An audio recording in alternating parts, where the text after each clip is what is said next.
আমি চাইলে ওকে এমনি স্থায়ী করতে পারি, শুধু তুই যদি রাজি থাকিস। অনেক ইনফরমেশন কালেক্ট করেছো। জি বস, বলছিলাম না খুব ভালো বুদ্ধি আছে। তুমি এখনো এখানে বসে রইছো? ঠিক আছে, বলুন আমি আপনাকে কিভাবে সাহায্য করতে পারি। এখন আপনি তাহলে ঠিকঠাক মতো বুঝাইয়া দেন, সে বুদ্ধিমান লোক, সব বুঝতে পারবে। আরে ভাই, এই বাড়িটা তো আপনার নামে না। তো সামান্তা কেমন কোথায়? আমি জানি না, কক্সবাজার হারিয়ে গেছে। তুমি কি শিওর? এইভাবে ম্যাডামরে পাওয়া যাবে না বস। টাকা দিতে পারবেন? অবশ্যই পারবো। তার নামে না দিয়ে সরাসরি আমার শালীর নামে হয় কিনা এখনই আপনার পুলিশ ইনফর্ম করা উচিত। আমারও মনে হয় ব্যাপারটা পুলিশকে জানানো উচিত, এবং সেটা আজকেই। স্নিগ্ধা, একটু উকিল সাহেবের সাথে কথা বলে দেখ না। রুবায়েতকে তো বারবার জিজ্ঞেস করাটা ভালো দেখায় না। দেখো মা, রুবায়েত ভাই অলরেডি পুরো বিষয়টা দেখছে। এখন তার উপর ডিঙিয়ে গিয়ে যদি আমি আবার উকিল সাহেবের সাথে কথা বলি, তাহলে সে সেটাতে মাইন্ড করবে না? এটা কি ভালো দেখা যায়? আমি তো ছেলেটাকে নিয়ে বড় টেনশনের মধ্যে আছি। যদি খারাপ কিছু হয়ে যায় তাহলে তো সর্বনাশ হয়ে যাবে।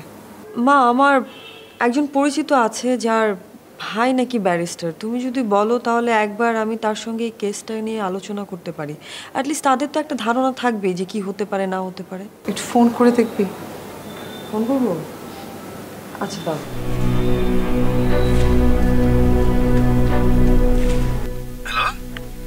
আচ্ছা, গতকালকে তুমি তোমার এক ভাইয়ের কথা বলেছিলে যে কিনা ব্যারিস্টার, তার সঙ্গে কি আজকে একটু দেখা করা যাবে? কেন পারবে না, অবশ্যই পারবে। সে তো আমার খুব কাছের বড় ভাই। কিন্তু এখানে না একটা সমস্যা আছে। সমস্যাটা এরকম যে এই পুরো কেসটা আমার ছোট বোনের হাজব্যান্ড, মানে সামান্তার হাজব্যান্ড দেখছে। সো আমি কিন্তু তাকে কেসটা হ্যান্ড ওভার করতে পারবো না। জাস্ট একটা নর্মাল ডিসকাশন। শোনো, সেটা কিন্তু খুব বেশি প্রবলেম হবে না, কারণ উনি তো তোমার সঙ্গে ক্লায়েন্ট হিসেবে ট্রিট করবে না। কাজটা যত তাড়াতাড়ি হয় সে ব্যাপারে তোমাকে হেল্প করবে, নানাভাবে বলে দেবে। আচ্ছা, তুমি কখন আসতে চাও বলো? তুমি যদি বলো তাহলে আমি এখনই বের হয়ে যেতে পারবো। তুমি এক কাজ করো, তুমি বরং আমার বাসায় চলে যাও। মানে আমি একটু বাইরে আছি, হাফ অ্যান আওয়ারের মধ্যে আমি ফিরে যাব। আমরা দুজন না হয় একসঙ্গে গেলাম। আচ্ছা, রাখছি। Thank you. ওকে। কি বললো? মা আমাকে তো বললো এখনই বের হয়ে যেতে। তুই তাড়াতাড়ি তাহলে রেডি হয়ে বেরিয়ে যা। খুব ভালো করে বুঝিয়ে বলবি, এতদিন হয়ে গেল। তুমি কোনো টেনশন করো না, কিন্তু মা একটা কথা একটু মানে তোমাকে বলতে চাই, সেটা হচ্ছে কি যে এই ব্যাপারটা নিয়ে বাবার সঙ্গে কোনো রকম আলোচনা করো না। দেখা যাবে যে মুখ ফসকে রুবায়েত ভাইকে বলে ফেললো, রুবায়েত ভাই জানার পর ভীষণ কষ্ট পেতে পারে। এমনিতে তো উনি আমাদের অনেক হেল্প করছেন। আমি যাচ্ছি মা।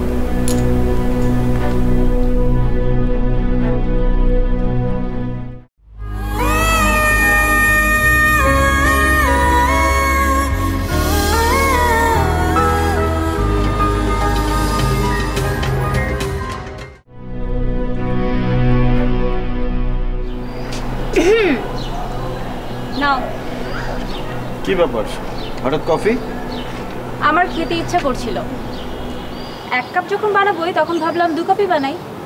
তার মানে কি তুমি এটা খাবে আর আমি একটা মগ ধরে বসে থাকবো, এটা খাওয়া শেষ হলে আবার খাবে? আমি কি তোমাকে সেটা বলেছি? ওটা তোমারই। জীবনের প্রথম? জীবনের প্রথম মানে? তুমি এমন ভাবে বলছো মনে হচ্ছে যে আমি তোমার জীবনে কোনো উপকারেই আসিনি। তোমার ফুপি যখন থাকে না তখন তো আমার খাবারটাও তোমাকে বেড়ে দিতে হয়, তাই না? অবশ্য সেই দিক চিন্তা করলে তুমি তো বিশাল কাজ করে ফেলেছো। আচ্ছা, তোমার কি ধারণা আমি সবসময় তোমার সাথে ঝগড়ার মুডে থাকি? ছোটবেলা থেকে সেটাই তো করে এসছো। আসলে তুমি সবসময় ঝগড়ার মুডে থাকো তো, এই জন্য তোমার এটা মনে হয়। কি বলে তুমি? আমি সবসময় ঝগড়া করি? হ্যাঁ হ্যাঁ রিনি বলো। অয়ন, তুমি কোথায়? কোথায় আবার? বাসায়। তুমি কি আমার সাথে একটু দেখা করতে পারবে? আর্জেন্ট। কখন? এখন করলেই ভালো হয়। আচ্ছা কি ব্যাপার বলো তো? সেটা দেখা করেই বলি। আচ্ছা ঠিক আছে। আচ্ছা ঠিক আছে। কি ব্যাপার? একটু বাইরে যেতে হবে। কে ফোন করেছিল? ওই ফ্রেন্ডটা নাকি, ওই যে সেই দিন যে মার্কেটে দেখা হয়েছিল? হ্যাঁ রিনি। ডেট করতে যাচ্ছ নাকি? আমি ডেট করতে যাচ্ছি না, ওর একটা দরকার সেজন্য আমাকে ডেকেছে, এখানে যাচ্ছি।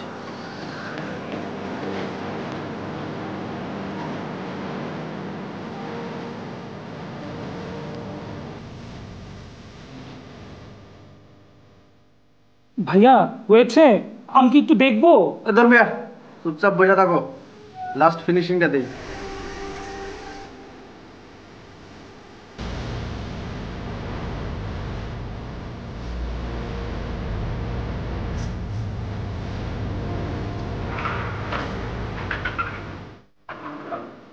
ভাইয়া আমি কি দেখবো? আমার তো আমার তর্স হচ্ছে না। তোমার হার্টের অসুখ আছে? না, আমার হার্টের অসুখ কেন থাকবে? ঠিক আছে, দেখো তাহলে।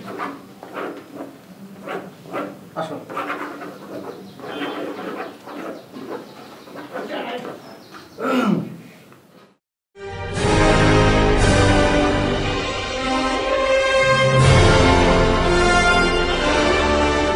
এটা কি?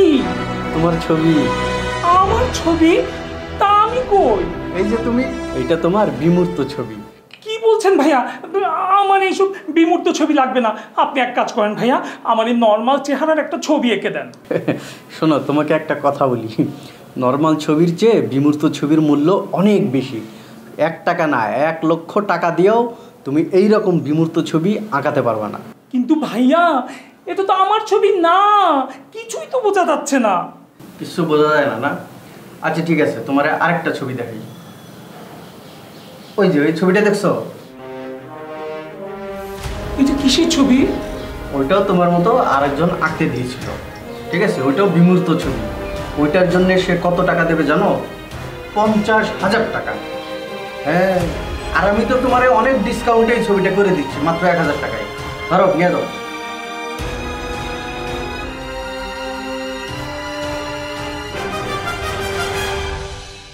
ভাইয়া, এটা তো কিছুই বোঝা যাচ্ছে না। আরে বাবা শোনো, এই ছবি একবার তাকালে বোঝা যায় না।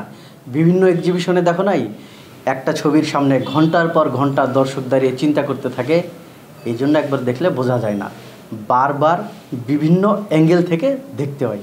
ঠিক আছে, এখন যাও, আমার অনেক কাজ আছে। কিন্তু ভাইয়া, এই যাও তো, আমার অনেক কাজ আছে।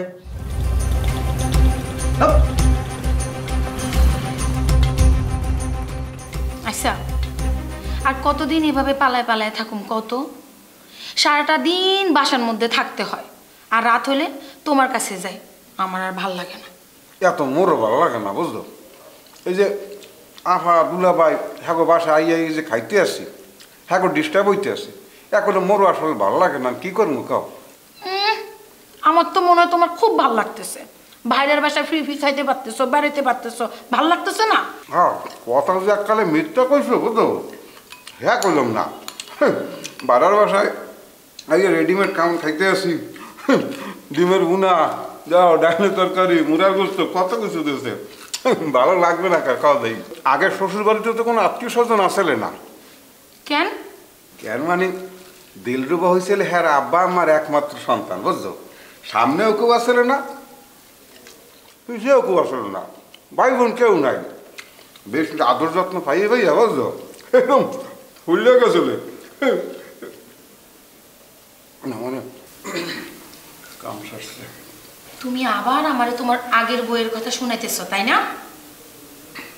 এক ফিরে শুনেছেই না, মানে আসুক কইস কি এই খাইতে খাইতে ভিতরে করে ঠেলা দিয়ে দিয়ে উঠতে আছে, মানে স্লিপ অফ টাং হয়ে মুখ দিয়ে বাইরেই গেছে। কইতে তো চাই না।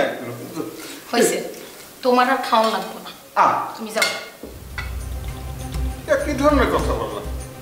মানে পাতের সামনে কোন এরকম করে ফেলে টান দিয়ে লই যায়, কোনোদিন কোনো হয় না অংশ। তোমার যাইতে কইছি না, তুমি যাও। মুড়ার গোস্তটা তো অনেক মজা আসলে, মনে করছিলাম যে মুড়ার গোস্তটা। তোমার আমি যাইতে কইছি, তুমি যাও। শোনো, একটা মানে তোর নিরীহ প্রাণীকেও কিন্তু মারতে হয় না খাওয়ানোর সময়। তুমি কি করলাম? আমার খাওয়ানে কোন সামনে কোন টানিয়ে লই গেলা, অর্ধেক খাইছি, বাকি অর্ধেক যদি না খাইলে গৃহস্থের অমঙ্গল হইবে না? কার অমঙ্গল হইব? এই যে তোমার না, আমার আমার আমি তোমার স্বামী, আমার অমঙ্গল হইবে। তাই না? আমি তোমারে কষ্ট করে রান্না করে বসে বসে খাওয়ামু, আর তুমি মজা করে খাবা, আর আগের বইয়ের কথা চিন্তা করবা, তাই না? যাও। হাতটা ধুয়েছে? হাত ধোয়া তোমার লাগতো না, তুমি তোমার ঘরে গিয়ে হাত ধুবা, যাও।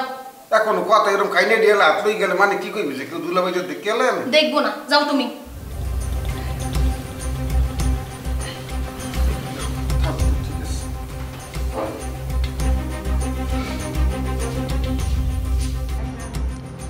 কি ব্যাপার, হঠাৎ জরুরি ফোন? বিষয়টা জরুরি বলেই তোমাকে হঠাৎ করে আসতে বলেছি।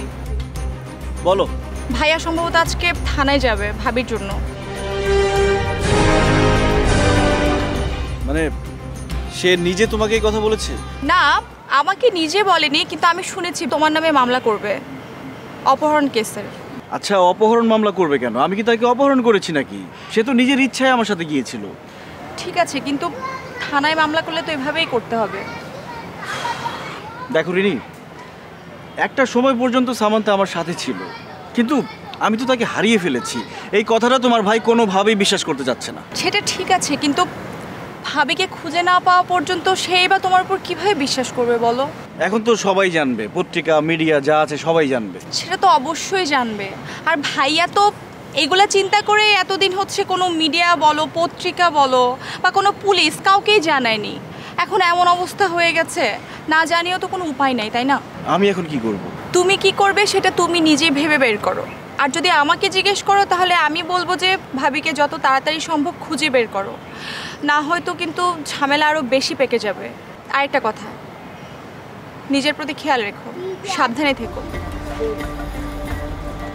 উকিল সাহেব বলছিলেন আগামী 12 তারিখে সুমনের কেসের শুনানি আছে এবং সেদিনই ওর জামিন হতে পারে। আমি আসলে সুমনের বিষয়ে কথা বলতে আসিনি, আমি এসেছি সামান্তার বিষয়ে কথা বলতে। অনেক দিন হয়ে গেল তো ও নিখোঁজ আছে।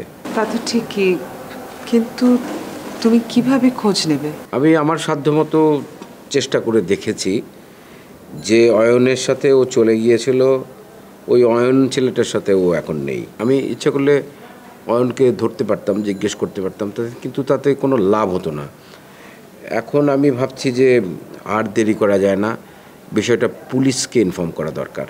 আমরা তো তোমাকে অনেক আগে বলেছিলাম। জি, আপনারা বলেছিলেন, কিন্তু তখন তো আমি আমার মান সম্মানের কথা চিন্তা করে ব্যাপারটা এড়িয়ে গিয়েছি। কিন্তু এখন চিন্তা করে দেখছি যে অনেক দিন তো পার হয়ে গেল। আপনারা কোনো চিন্তা করবেন না, পুলিশ যদি ওকে খুঁজে পায় এবং সামান্তা যদি রাজি থাকে তাহলে আমি এখনও ওকে নিয়ে সংসার করতে রাজি আছি। ওই যে স্নিগ্ধা বোধহয় এসে গেছে, আমি দেখছি।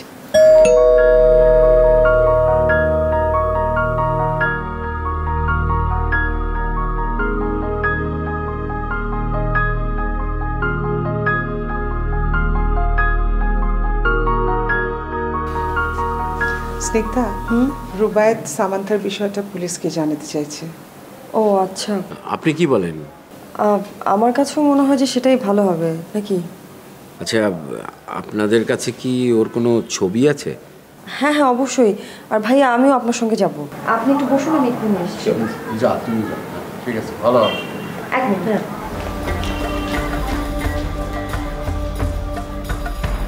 কি সিদ্ধান্ত নিলে?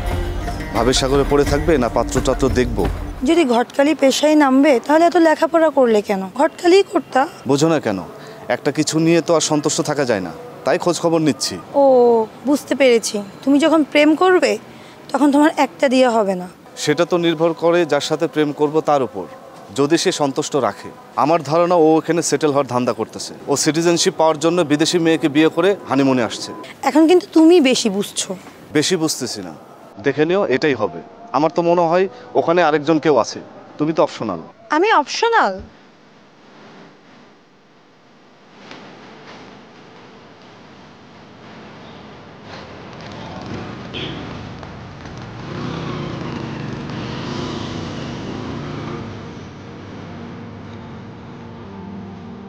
এতদিন সে নিখোঁজ, আর আজকে আসলে আপনি পুলিশকে ইনফর্ম করতে?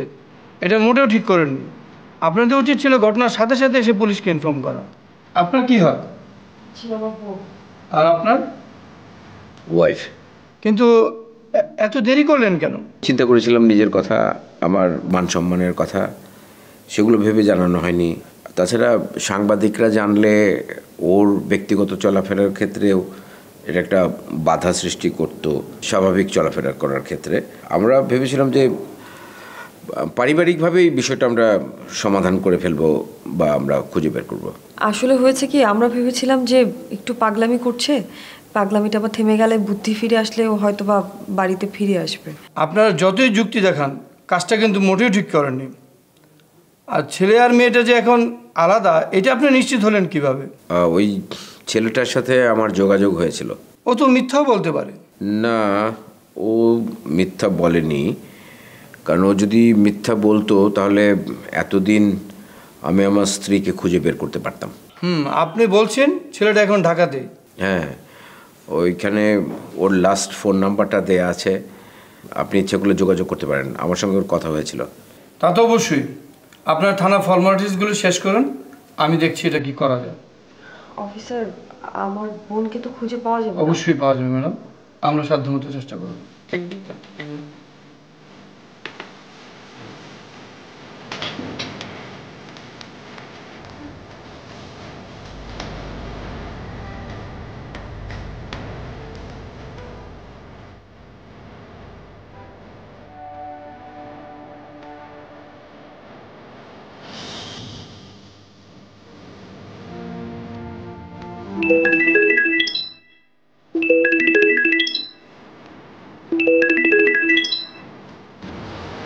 হ্যালো, কে?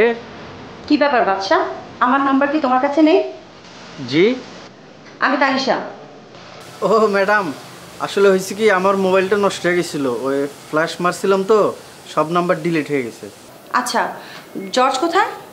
ও, উনি তো ঘরেই আছে, ওনাকে ফোন দেবো? না না না, ওকে ফোন দেওয়ার দরকার নেই, আমি তোমার কাছেই ফোন করেছি, তোমার সাথে আমার ইম্পর্টেন্ট কথা আছে। কি কথা? আচ্ছা শোনো, তোমাকে আমি যা যা বলবো তুমি ঠিকঠাক মতো আমাকে উত্তর দিবে, ওকে? জি ম্যাডাম, আমি জীবনে কখনো বেঠিক কথা বলি না। আপনি যা জানতে চান বলেন, জিজ্ঞেস করেন। ওই মেয়েটা কি আরও বাসায় এসেছিল? স্নিগ্ধা ম্যাডাম? জি না। আচ্ছা, তুমি কি আমাকে বলতে পারো ওদের মধ্যে সম্পর্কটা কি? ম্যাডাম, আমি আসলে জানি না। তুমি জানবে না তো কে জানবে? জর্জ ছাড়া এই বাসায় তো তুমিই থাকো, তাই না? আচ্ছা শোনো, তুমি আমাকে একটা কথা বলো, ওদের মধ্যে কি প্রেম টেম কিছু আছে নাকি? সত্যি ম্যাডাম, আমি আসলেই জানি না। তাছাড়া কয়েকদিন ধরে বাসায় আসেন না। বাসায় আসে না তাতে কি হয়েছে? বাইরেও তো দেখা করতে পারে, রাইট? সেটা আমি কেমনে কই? আচ্ছা, বাসায় বসে মোবাইলও তো অ্যাটলিস্ট কথা বলে, তাই না? তখন তুমি কি কানে শোনো না? তোমাকে আমি একটা কথা বলে দিচ্ছি, আজ থেকে তুমি একদম চোখ কান খোলা রাখবা। ওদের মধ্যে কি হচ্ছে, কে আসছে, কি কথা হচ্ছে, সব ইনফরমেশন তুমি আমাকে দিবা। আর যদি তুমি ইনফরমেশন না দাও, আমি কিন্তু আন্টির কাছে তোমার কমপ্লেন করব। জি ম্যাডাম, আমি কিছু জানলেই আপনাকে সঙ্গে সঙ্গে জানাবো, লেট করব না। তোমার তো আগেই টের পাওয়ার কথা ছিল। যখন জর্জ ওই মেয়েটার ছবি আঁকছিল তখনই তুমি আমাকে বলতে পারতে। কেমনে বলি ম্যাডাম বলেন? আপনার সঙ্গে তো অনেক দিন ধরে যোগাযোগ নাই, তাছাড়া আপনার নাম্বারও তো আমার মোবাইলে নাই। আচ্ছা ঠিক আছে, এখন থেকে আমি সব ধরনের ইনফরমেশন চাই। আর একটা কথা মনে রেখো, আমি যে ফোন করেছি এটা ভুলেও তুমি জর্জকে বলবে না, ওকে? জি ম্যাডাম। ঠিক আছে।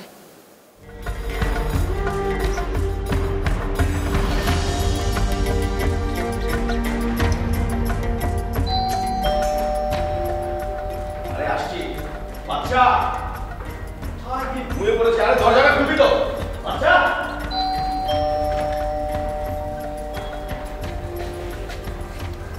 কাকে চাই ভাই? শিল্পী জর্জ সুইটকে চাই। হ্যাঁ, আমি জর্জ সুইট। বলেন। না না না, আপনি না, ও যে ছবি আঁকে সেই শিল্পী। আরে ভাই, আমি ছবি আঁকি। আরে ভাইয়া, আপনি না তো, আরেকজন আছে না ছবি আঁকে শিল্পী, তাকে চাই। আচ্ছা, আপনার ঘটনাটা কি? ঘটনা খুবই খারাপ। সে আমার কাছ থেকে 1000 টাকা নিয়ে আমার একটা ছবি এঁকে দিয়েছে, বলেছে বিমূর্ত ছবি, কিছুক্ষণ তাকিয়ে থাকলেই নাকি বোঝা যাবে। কিন্তু জানেন ভাইয়া, আমি কালকে থেকে তাকিয়ে আছি, সারা রাত গেল, সারা দিন গেল, আমি তো কিছুই বুঝতে পারলাম না, শুধু দেখলাম হিজিবিজি আঁকা। কই দেখি ছবিটা, জান তো।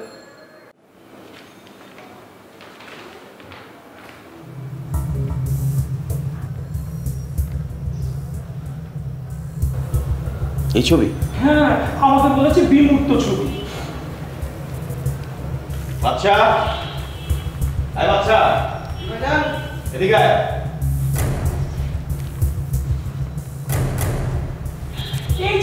এই যে শিল্পী জর্জ সুইট, এদিকে আয়। এই জর্জ সুইট? হ্যাঁ, আমি জর্জ সুইট। ভাইয়া, আপনি যে কি বলেন, উনি তো আমাকে এই ছবি এঁকে দিয়েছে। সে কারণে তো ছবিটা এরকম হয়েছে। ভাইজান, আমি ছবি আঁকতে চাই নাই, উনি জোর করছে। ভাই, আপনি আবারও আসছেন। আমি তো বলেছি ভাইজান কোনো মানুষের ছবি আঁকে না, তাই না ভাইজান? সে কি? হ্যাঁ, আপনি তো কোনো ভাইজানের কথাই বলেননি। আপনি তো বলেছেন যে আপনি নিজেই হচ্ছেন শিল্পী জর্জ সুইট। ভুল কথা বলবেন না, আমি কখনোই এই কথা কই নাই ভাই, আল্লাহর কসম আমি এই কথা কই নাই। সে জোর করছে, এই জন্য আমি আঁকে দিছি। ধর, এটা ছবি? আমাকে বলেছে বিমূর্ত ছবি। আমি যেটা বুঝি না সেটাই তো বিমূর্ত ছবি নাকি? ওনার টাকা ফেরত দে। থ্যাঙ্কস ভাইয়া। শিল্পী তো মনে হচ্ছে আপনি। আপনি আমার একটা ছবি এঁকে দেন না, এই নেন টাকা। আরে ধুর, আমি সব ছবি আঁকি না। ও আচ্ছা ভাইয়া, একটা কথা বলি।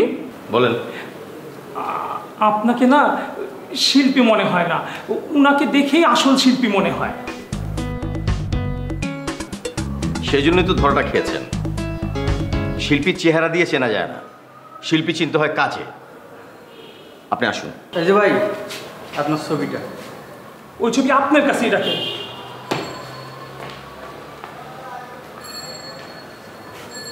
ভাইজান, আমার শিল্পী মনে করে জোর করে হাতের টাকা গুজাই দিছে। আমি ছবি আঁকতে পারি না, এই জন্য এরকম হয়ে গেছে, বুঝছেন? বিশ্বাস করেন, আমি ছবি আঁকে দিতে চাই না। তরকারি চুলে করতেছে মনে হয়।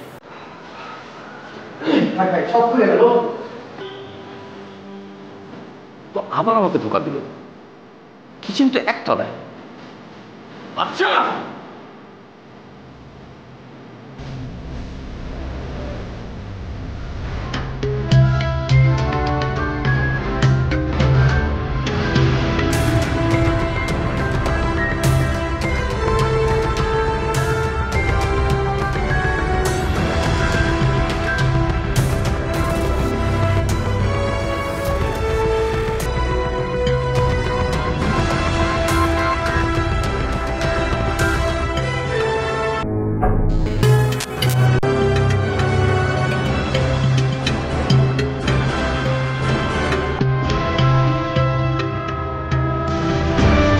যখন ঢাকায় আসি শুধুমাত্র আমরা তিনজন, এখনো আমরা তিনজন। দেখুন, জর্জের সঙ্গে আমার কোনো সম্পর্ক নেই। অ্যাটলিস্ট আপনি যেটা মিন করছেন সেটা। জর্জের ছবি মন হলে কি করে? হঠাৎ ওই মেয়েকে নিয়ে এত এক্সাইটেড তুমি? সেই কৈফিয়ত আমি তোমাকে দেবো? যাতে ওনাকে দিয়ে আবার অপমান করানো যায় সেজন্য? তুমি কোথায় আছিস সেটা আমাকে বলো। এর মধ্যে যাবতীয় কাগজপত্র সব কিছু এই নিয়ে আপনার গাড়ি। আমার মায়ের ইচ্ছে ছিল তানিশাকে তার ছেলের বউ করে করার জন্য। আমি আসলে বুঝতে পারছি না যে তুমি এইসব কথা আমাকে কেন বলছো। শুধু এইটুকু জানি সাউন্ড হারিয়ে গেছে। ওই মেয়ের সাথে তোমার সম্পর্কটা কি? তোমার কাছে যদি সবকিছু পরিষ্কার হয়েই থাকে তাহলে আমাকে ফোন করেছিল না, ধরো আমার বোনকে তো কোথাও খুঁজে পাওয়া যাচ্ছে না। ওকে খুঁজে পেতে হলে তোমাকে গণপিতে হবে। ওই জন্য তুমি আমাকে জানি